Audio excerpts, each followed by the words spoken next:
Bonjour à tous, aujourd'hui nous allons parler des femmes dans l'espace politique rwandais.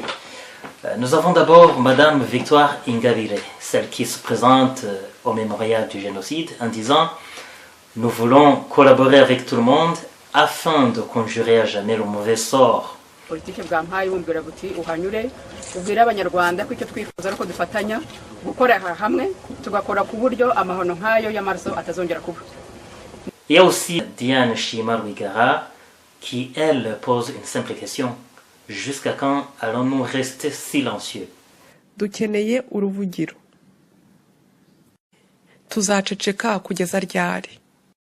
On pourrait logiquement attendre une réponse du président de la République, mais selon le général Paul Kagame, il n'existe nulle part ailleurs dans le monde plus grand espace politique qu'au Rwanda.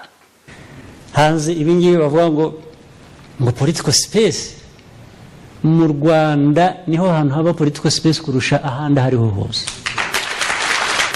Space duhana n'abagenosideri. Waha space umugenosideri warangiza space abantu bababaza yindi niyi usibye gushinya. En effet, c'est une tyrannie cruelle qui règne présentement sur le Rwanda.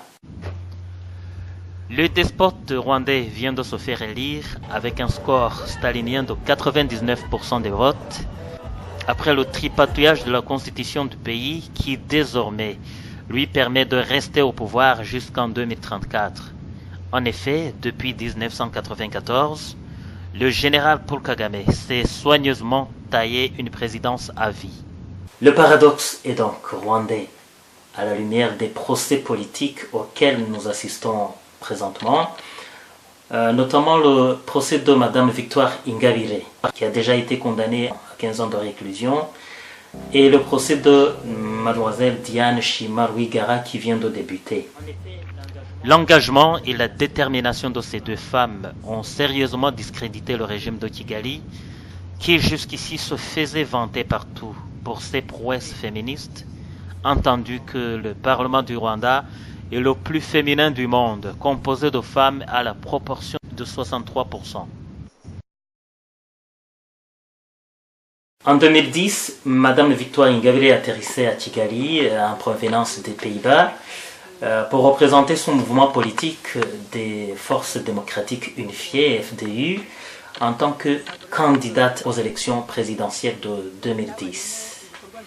Mais dans un pays où c'est le président qui choisit ses opposants, et à plus forte raison ses adversaires électoraux, Victoire Ingabire, connue pour sa force de caractère, ne pouvait espérer une moindre chance de voir les FDU enregistrés comme parti politique pour affronter le Front patriotique rwandais, le FPR du général Kagame. Par ailleurs, l'aspirante Hutu, en début de sa quarantaine à l'époque, a spécialement provoqué la colère ainsi que la peur chez un régime paranoïaque à la simple idée de réclamer justice pour les Hutus massacrés par le FPR depuis 1990, quand les rebelles Tutsis commençaient leur guerre de reconquête du pouvoir. Ainsi donc, l'opposante était tout à fait consciente des représailles à son égard et à l'égard de ses partisans. Dans une parodie de justice, Victoire Ingabire a vite été inculpée en 2010 pour négation du génocide, conspiration contre les autorités et terrorisme. Figurez-vous que les mêmes accusations, très graves dans leur nature politique, ces crimes à la mode au Rwanda, visent également une jeune femme Tutsi, Diane Shima Rwigara, 35 ans, et l'une de ces rares rescapées du génocide qui ont osé critiquer, voire dénoncer publiquement les abus du FPR étant sur le sol rwandais, en plus de vouloir présenter sa candidature pour l'élection présidentielle de 2017. Ma famille est rescapée du génocide des Tutsis et on n'a pas échappé au génocide pour souffrir aux mains du FPR. Profondément marqué par l'assassinat de son père, l'influent homme d'affaires Assinapol Rwigara par le régime du général Kagame, la démolition de l'hôtel familial et la confiscation d'autres biens, sans oublier les harcèlements policiers, Diane Rwigara voulait axer sa campagne sur la lutte contre la pauvreté, l'injustice et l'insécurité.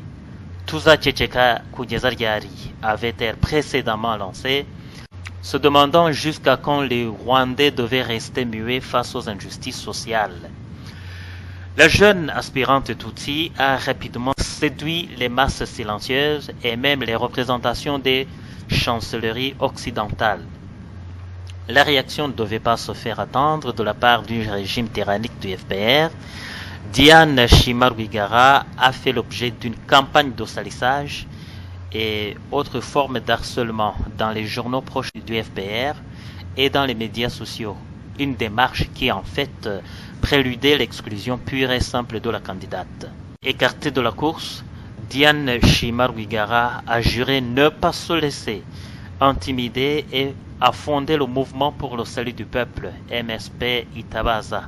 C'est à ce moment-là que les procédures officielles ont été entamées contre elle, notamment des perquisitions, des confiscations d'argent et autres objets de valeur, ainsi que la fermeture des commerces de la famille.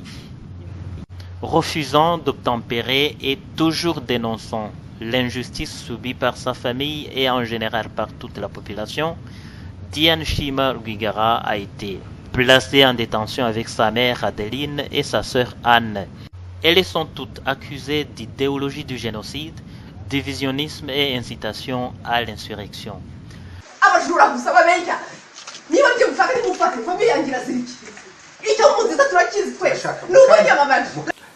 Voilà la véritable face d'une tyrannie africaine parrainée par l'Occident.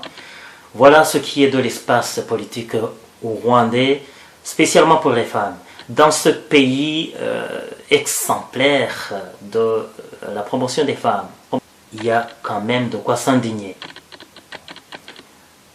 Je vous remercie, je suis Ismaël Mbonigaba. Je vous donne rendez-vous pour notre prochaine capsule Sous les yeux du monde.